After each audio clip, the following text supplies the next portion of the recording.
आज इस वीडियो में देखेंगे कि जो अभी जो जैसे जैसे एपीटी जो प्रोग्राम है डीओपी आईटी 2.0 के दौरान जो आया है, उसमें क्या है, जैसे ट्रांसफ़र केस करते हैं ना ट्रेजरी के अंदर, जैसे काउंटर टू ट्रेजरी केस करता हूँ मैं।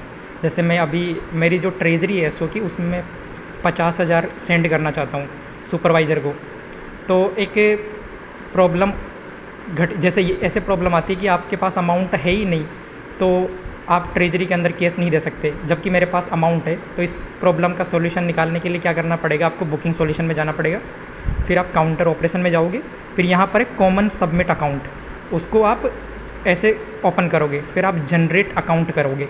जैसे वहाँ पे ग्रीन लाइट जल जाएगी वहाँ पे, फिर आप इसको फेच करोगे। दूसरा जो स्टेप है उसके अंदर फेच करना होगा, फिर ग्रीन लाइट, फिर फेच अकाउंट हो जाएगा, यानी दूसरे नंबर पे। तो इसको सबमिट नहीं करना है, ऐसे फेच करके वापस से बुकिंग सॉल्यूशन के अंदर जाना है और फिर क्या करना है, केस ट्रांसफ़र करना है या ट्रांसफ़र केस, और ये काउंटर टू ट्रेजरी।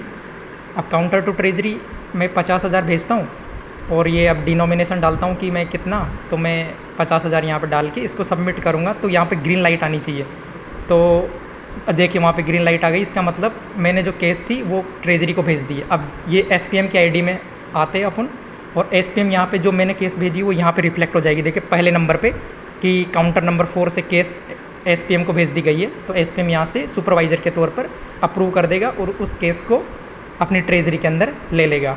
ये सेम प्रोसेस होती है। ऐसे ही बीओ या कोई भी ब्रांच ऑफिस है वो भेजते हैं, तो जैसे यहाँ पे एक बीओ है, असावणी बीओ, उसकी केस रिफ्लेक्ट होकर रखी है।